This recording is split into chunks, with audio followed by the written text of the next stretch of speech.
Hello friends, welcome back to global news reporting. आज मैं आपके सामने मिडिल ईस्ट की और इंटरनेशनल न्यूज़ प्रेजेंट करूंगा, कुछ इंडिया के भी न्यूज़ कुछ दूंगा। तो सबसे पहले हम शुरू करते हैं इज़राइल की न्यूज़ से। दोस्तों, जैसा कि आप जानते हैं कि इज़राइल एक कंट्री नहीं है, उसने एक कंट्री को कैप्चर किया, वहाँ पर अपना वर्चस्व बनाया, वहाँ पर अपनी गवर्नमेंट बनाई और इस तरीके से उस कंट्री को पूरे के पूरे तरीके से कैप्चर कर लिया।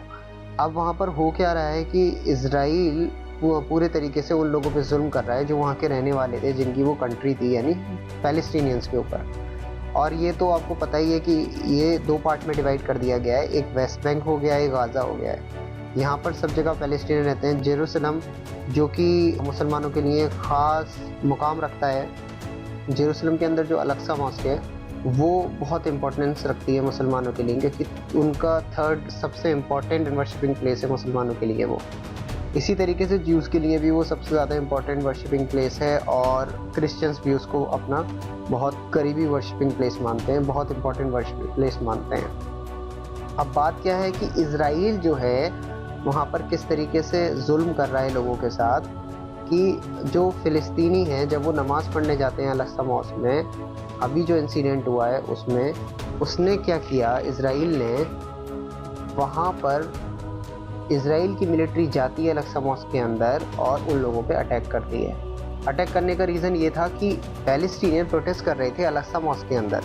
अब वो प्रोटेस्ट क्यों कर रहे थे? वो प्रोटेस्ट इसलिए कर रहे थे क्योंकि इज़राइल एक तरीके से कुछ वॉर क्राइम्स करता है। उसके वॉर क्राइम्स क्या हैं? उसके वॉर क्राइम्स ये हैं कि वो पूरे वेस्ट बैंक के अंदर से, कभी गाज़ा के अंदर, कभी जेरूसलम के अंदर करता क्या है, फ़िलिस्तीनियंस की जो प्रॉपर्टी है वो हटाकर ज्यूज़ को हैंड ओवर कर देता है। वो मैं बताऊंगा आपको किस लिए करता है और क्या लॉ बना रखा है उसने। लेकिन आप इस बात को समझिए कि इसी तरीके से कुछ फैमिलीज़ को फिर से वो जेरूसलम के अंदर से हटाने जा रहा था और ज्यूज़ को हैंड ओवर करने जा रहा था वो घर। तो अब हुआ क्या, इस चीज़ को देखते हुए जब मस्जिद अल-अक्सा में प्रोटेस्ट हुआ तो मस्जिद अल-अक्सा के अंदर उन्होंने अटैक कर दिया, इज़राइल की आर्मी ने जाकर अटैक कर दिया। अब वहाँ पर बहुत ज़्यादा प्रोटेस्टर्स शामिल थे और मस्जिद के अंदर वर्शिपर्स बहुत ज़्यादा थे। इस वजह से हुआ ये कि 53 पैलेस्टीनियन जो हैं वो घायल हो गए और कई लोगों को, 15 के करीब लोगों को उन्होंने गिरफ्तार कर लिया इज़राइल आर्मी ने, और 23 के करीब जो है वो हॉस्पिटलाइज्ड हैं इस वक्त। इस चीज़ को देखते हुए टर्की की तरफ से भी स्टेटमेंट आया कि ये एक वॉर क्राइम है, इसको नहीं होना चाहिए, इस तरीके से नहीं करना चाहिए। टर्की ने इसके खिलाफ बहुत ज़्यादा बोला है। जैसे कि आप जानते हैं टर्की बोलता भी है इन चीज़ों के खिलाफ। दूसरी तरफ से यूएन का भी इस पर बहुत बड़ी टिप्पणी आई है। उसने ये कहा है कि अगर ऐसा करता है, जेरूसलम की प्रॉपर्टीज़ जो फ़िलिस्तीनियंस की हैं, उनकी प्राइवेट प्रॉपर्टीज़ हैं, वो पब्लिक प्रॉपर्टी नहीं हैं, और वो उनको उठाकर हैंड ओवर कर देता है किसी भी ज्यूज़ को अपने अकॉर्डिंग, तो ये वॉर क्राइम में माना जाएगा और इसको वॉर क्राइम में दर्ज किया जाएगा और फिर इसके ऊपर एक्शन लिया जाएगा। अब आपको पता ही है यूएन का कोई एक्शन तो होता नहीं है। यूएन इज़राइल के ऊपर आज तक कोई एक्शन नहीं ले पाया, जबकि कई बार प्रूफ हो गया, आईसीसी में भी, इंटरनेशनल कोर्ट्स में प्रूफ हो चुका है कि वॉर क्राइम कर रहा है इज़राइल। तब भी कोई यूएन की तरफ से एक्शन की हमें उम्मीद भी नहीं है। लेकिन टर्की ने बहुत सॉलिडली उसको वार्निंग दी है इज़राइल को कि आप ऐसा ना करें वरना हमारे रिश्ते और ख़राब हो जाएंगे। अब यहाँ पर बात करते हैं कि इज़राइल ऐसा क्यों करता है, इज़राइल क्यों हटाता है। देखिए, इज़राइल ने दो अलग अलग लॉज बना रखे हैं। आपको बता दूं कि ज्यूज़ के लिए अलग लॉ बना रखा है और फ़िलिस्तीनियों के लिए अलग लॉ बना रखा है। क्या लॉ है? ज्यूज़ के लिए तो उसने ये लॉ बना रखा है कि 1948 से पहले को भी वो प्रूफ करके कि 1948 से पहले की प्रॉपर्टी है ये और ये मेरी प्रॉपर्टी है। एक ज्यू किसी की भी प्रॉपर्टी को, किसी फ़िलिस्तीनी की प्रॉपर्टी को अपना बता सकता है और उसको कैप्चर कर सकता है। अब दूसरी तरफ देखें तो फ़िलिस्तीनियों के लिए ऐसा कुछ लॉ नहीं है कि वो 1948 से पहले की किसी भी प्रॉपर्टी को अपना बता सके, तो वो उस चीज़ को क्लेम नहीं कर पाता। और एक ज्यूज़ जो होता है वो 1948 से पहले क्लेम कर देता है कि ये मेरी प्रॉपर्टी थी और वो उसकी प्रॉपर्टी हो जाती है। इसमें जस्टिस नहीं होता। तो आप जानते हैं कि गाज़ा में जो हमास है, जो लगातार इज़राइल के ख़िलाफ़ हथियार उठाए हुए है और उससे लड़ रहा है, उसने भी उसको वार्निंग दी है इज़राइल को कि तुम्हें बहुत इसका नतीजा भुगतना पड़ेगा जो तुमने मस्जिद अल-अक्सा के अंदर वर्शिपर्स पे जाकर अटैक किया है। अब ये लोग ऐसे ही घुस जाते हैं, जूते पहनकर ऐसे ही पूरे आर्मी चली जाती है मस्जिद के अंदर और कभी भी उनके ऊपर अटैक्स करती है, प्रोटेस्टर्स पे जुल्म करती है। ये रेगुलरली ऐसे ही करते हैं और जुल्म करते हैं इन लोगों के साथ, तो इनको जवाब देना इन्हीं के थ्रू ज़रूरी है। इजराइल की ही एक और ख़बर मैं आपको बताता हूँ। आपको मालूम होगा ईरान के जो प्रेसिडेंट हैं अयातुल्लाह खमेनी, उनके बारे में बताता हूँ। देखिए, ईरान वैसे ही इजराइल से लड़ रहा है, हिजबुल्लाह की जो सपोर्ट ले रखी है ईरान ने, एक तरीके से पूरे तरीके से ईरान उसको हथियार देता है और हिजबुल्लाह जो है इजराइल के बॉर्डर पर रहता है, चाहे वो आपका सीरिया का बॉर्डर हो, चाहे वो दूसरे बॉर्डर जो है जॉर्डन वगैरह का बॉर्डर लगा हुआ हो, सब जगह हिजबुल्लाह रहता है और वो इजराइल से हमेशा लड़ता रहता है, वॉर चलती रहती है उनके बीच में। तो इस चीज़ की इजराइल शिकायत भी करता है कि भाई ईरान हमारे खिलाफ ऐसा क्यों कर रहा है, लेकिन ईरान ने यहाँ पर अब अयातुल्लाह खमेनी ने बहुत बड़ा स्टेटमेंट दिया है जो कि बिल्कुल सच बात है और जो बोलना भी चाहिए हर कंट्री को।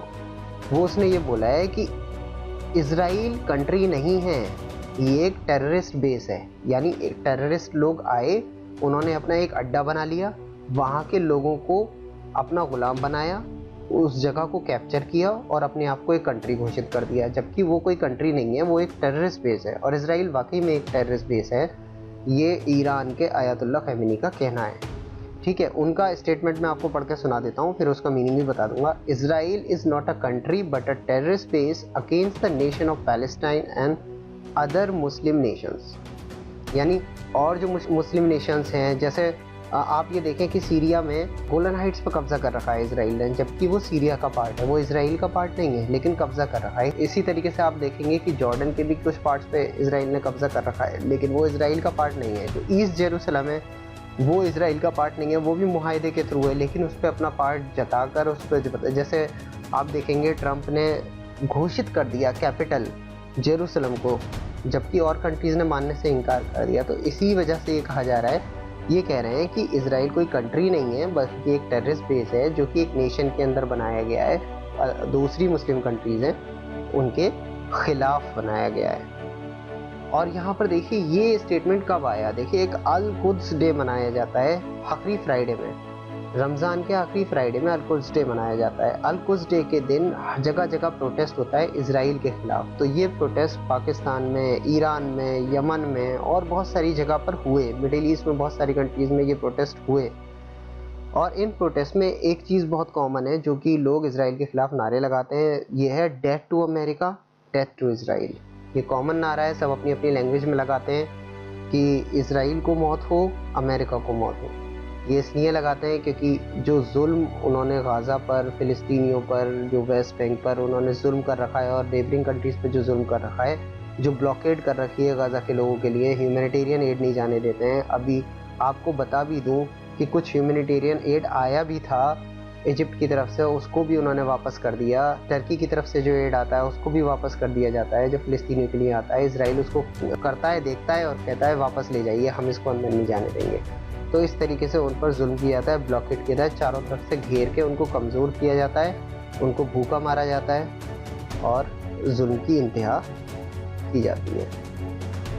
अब आपको अगर हम इंडिया लेकर आते हैं तो आपको पता है फ़नी न्यूज़ देखने को मिलती हैं, बहुत सारी अजीबोगरीब न्यूज़ देखने को मिलती हैं। गवर्नमेंट तो डिनाइल मोड में है इंडिया की कि भाई कुछ है ही नहीं, कोई प्रॉब्लम ही नहीं है, किसी चीज़ की कोई कमी नहीं है। फिर आप देखते हैं कि दुनिया भर से मदद भेजी जा रही है, जब कमी नहीं है तो मदद क्यों भेजी जा रही है। इसी दौरान, इन सब चीज़ों के दौरान, अब जब 10 हाई कोर्ट एक साथ इंडिया के फटकार लगाते हैं गवर्नमेंट के ऊपर, उसकी कमियां गिनाते हैं, उसको चैलेंज करते हैं, तो अब जाकर आप ये देखिए कि यहाँ से भी यूपी से एक और अजीब बेवकूफ़ी वाली न्यूज़ आती है, जहाँ पर ये होता है कि भैया गौशाला को जो है गवर्नमेंट कहती है यूपी की कि गौशालाओं को ऑक्सीमीटर दो, थर्मल स्कैनर्स दो और भी जो सुविधाएं हैं कोविड-19 से रिलेटेड वो वहाँ पे पहुँचा दो।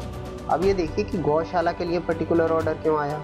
बाद में गवर्नमेंट ने इसको क्लैरिफाई किया, फिर कहा भैया ये गाय के लिए नहीं है, ये हमने गौशाला में जो लोग जो बैठते हैं, जो वहाँ का स्टाफ है, उनके लिए दिया। लेकिन आप ज़रा सोचिए ना कि उनके लिए अलग से एक स्टेटमेंट घोषित करना, क्या हिंदू मुस्लिम अभी भी गौशाला, गाय माता, अभी भी लोगों को सेफ्रेनाइज करने की कोशिश, एक तरफ ले जाने की कोशिश, अजीब तरीके का बिहेवियर। मतलब ये पढ़े लिखों वाली बात तो होती नहीं है। तो जब गवर्नमेंट के ऊपर बैठे हुए लोग पढ़े लिखे नहीं होंगे तो इसी तरीके की बातें होती हैं कि इसको दे दो, उसको मत दो, इसके लिए पूरे कर दो। अलग से ऑर्डर देने की क्या ज़रूरत है भाई? आप हर सिविलियन के लिए कह दो ना कि हर सिविलियन को ऑक्सीमीटर और थर्मल स्कैनर की सुविधा प्रोवाइड कराई जाए, या हर गवर्नमेंट ऑफिस में कम से कम प्रोवाइड करा जाए। चलिए आप सिविलियंस को नहीं करा सकते सारे, लेकिन हर गवर्नमेंट ऑफिस में प्रोवाइड करा दिए ये सर्विस। अलग से गौशाला के लेने की क्या ज़रूरत है? गवर्नमेंट गौशाला तो उसी के अंदर अपने आप आ जाएगा। ठीक है, अब बढ़ते हैं अगली खबर। यहाँ पर भी एक बहुत अजीबोगरीब न्यूज़ आई है और बहुत ही मतलब सोचने वाली न्यूज़ है। यहाँ पर देखिए, इलेक्शन कमीशन की फिर से बहुत बड़ी बेइज्जती हुई है। कैसे बेइज्जती हुई है? इलेक्शन कमीशन जो है वो सुप्रीम कोर्ट गया था, आपको पता है। अब वहाँ पर सुप्रीम कोर्ट का जो पैनल है, वहाँ पर इलेक्शन कमीशन की तरफ से भी एक एडवोकेट बैठे। अब जो लॉयर थे वहाँ पर इलेक्शन कमीशन के, उन्होंने रिज़ाइन दे दिया है। रिज़ाइन देने का रीज़न क्या बताया उन्होंने? रिज़ाइन देने का रीज़न ये बताया कि ये मेरी वैल्यूज़ के ख़िलाफ़ है कि मैं ईसी के सपोर्ट में इलेक्शन लड़ूं। यानी उन्होंने साफ साफ कहा कि भैया ईसी की गलती है, इलेक्शन कमीशन ने इलेक्शन कराए, इतने लोगों की मौत का सबब बने, अब उसको वो डिफेंड करने के लिए खड़े हो, ये उनकी वैल्यूज़ उनको इजाज़त नहीं देती और किसी की भी नहीं देंगी, जाहिर है। तो अब वो इलेक्शन कमीशन के केसेस नहीं लड़ेंगे, उन्होंने क्विट कर दिया है। और ये बहुत बड़ा तमाचा है इलेक्शन कमीशन के ऊपर, और इस बात को प्रूव करता है कि इलेक्शन कमीशन ने कितनी बड़ी ज़्यादती लोगों के ऊपर करी है। गवर्नमेंट के कहने पर उसने इलेक्शन कराए, नहीं रुकी, और 8 फेजेस में इलेक्शन कराए। 2 महीने तक रैलियां होती रहीं, पूरा बंगाल जलता रहा। पूरे बंगाल में आज कोविड-19 के क्रिटिकल कंडीशन हो चुकी है। सिर्फ जितने लोगों की डेथ हो रही है, ज़्यादातर के जिम्मेदार इलेक्शन कमीशन है। यूपी के अंदर कराए, यूपी के अंदर 700-800 लोग जो मरे, उनके जिम्मेदार इलेक्शन कमीशन। तो ऐसे में कैसे कोई भी जो मोरल जिसके अच्छे होंगे वो कैसे केस लड़ेगा? तो उन्होंने यहाँ पर क्विट कर दिया है।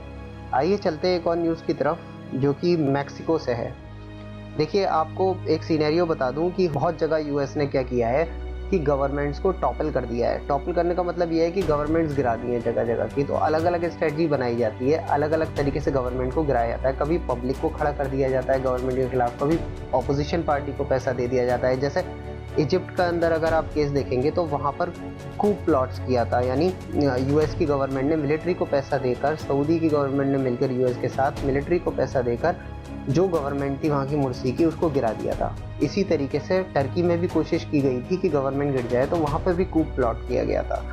ठीक है, अब मैक्सिको ने ये इल्ज़ाम लगाया है यूएस के ऊपर कि वो फंडिंग कर रहा है ऐसे ग्रुप्स को जो कि कूप प्लॉटर्स कहलाते हैं, यानी जो कि कूप करते हैं, जो प्लान बनाते हैं और फिर मिलिट्री के थ्रू पूरी कंट्री पे कब्जा कर देते हैं और प्रेसिडेंट को हटा देते हैं। तो इसी तरीके का कुछ प्लान यूएस जो है वहाँ पर बना रहा है, और ये बहुत कॉमन सी बात है। यूएस ने बहुत सारी गवर्नमेंट पूरे डिफरेंट कंट्रीज़ की गिराई हैं कूप प्लॉट करके, और भी सिविलियन रिवॉल्यूशन करके। सीरिया के अंदर देखिए, मिलिट्री को ही मिलिट्री के खिलाफ खड़ी कर दिया था, वो मिलिट्री उनके खिलाफ लड़ने लगी, सीरियन मिलिट्री के खिलाफ।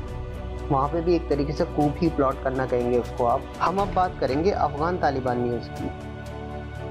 देखिए, यहाँ पर जो न्यूज़ है बहुत इम्पॉर्टेंट है, आप इसको समझने की कोशिश करिए। जो पूरा सिनेरियो मैंने आपके सामने कल बात रखी थी एक कि पूरा एक सिनेरियो समझाया था आपको। अब आप देखिए कि 7-8 तारीख तक, आज तक यहाँ पर 2 डिस्ट्रिक्ट जा चुके हैं। बागलान प्रोविंस है, जो बागलान प्रोविंस है उसके नॉर्थ साइड में 2 डिस्ट्रिक्ट है। एक है बागलानी जदीद, ये नॉर्थ में है बागलान के, इसको कैप्चर कर चुका है तालिबान पूरे तरीके से। और 2 दिन पहले मैंने आपको बता चुका हूँ कि बरका डिस्ट्रिक्ट को बागलान प्रोविंस के कैप्चर किया था तालिबान ने। अब सिचुएशन बागलान डिस्ट्रिक्ट को करने के बाद मैं आपको बताता हूँ पूरे बागलान डिस्ट्रिक्ट की सिचुएशन क्या है।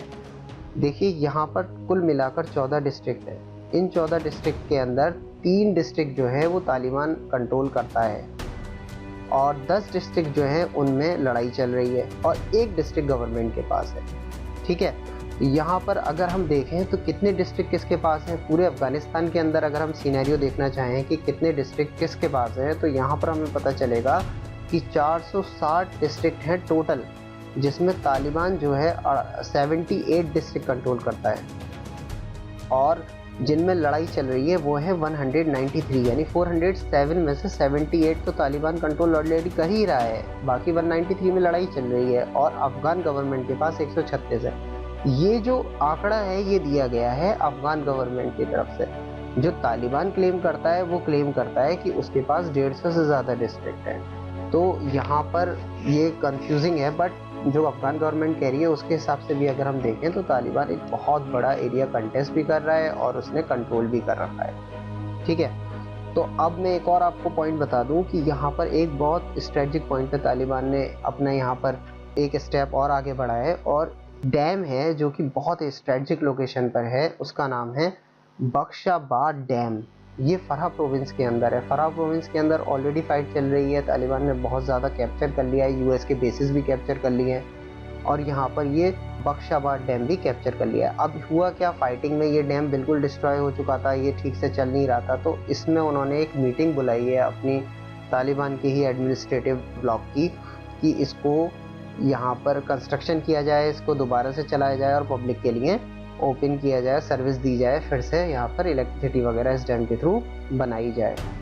अगर मैं आपको आज के हालात बताऊं पिछले महीने के, तो मार्च के अंदर टोटल, जैसे मैंने आपको बताया कि बहुत ज़्यादा ऐसा हो रहा है वहाँ पर कि तालिबान को ज्वाइन कर रहे हैं आर्मी के लोग, अफगान आर्मी के लोग। तो ये सिचुएशन वहाँ पर है कि 1062 काबुल के जो एडमिनिस्ट्रेटिव वर्कर्स हैं उन्होंने तालिबान को ज्वाइन किया है। 32 मैंने आपको कल बताए थे, 26 परसों बताए थे। टोटल अगर मार्च का सिर्फ आंकड़ा देखें, मई का नहीं देखें, मार्च का आंकड़ा देख लें तो 1062 लोगों ने काबुल एडमिनिस्ट्रेशन के ज्वाइन किया है तालिबान को। तो दोस्तों आज की ये न्यूज़ थी। कल फिर मैं आपके सामने कुछ न्यूज़ लेके हाजिर होऊंगा। तब तक के लिए शब बखैर, गुड बाय।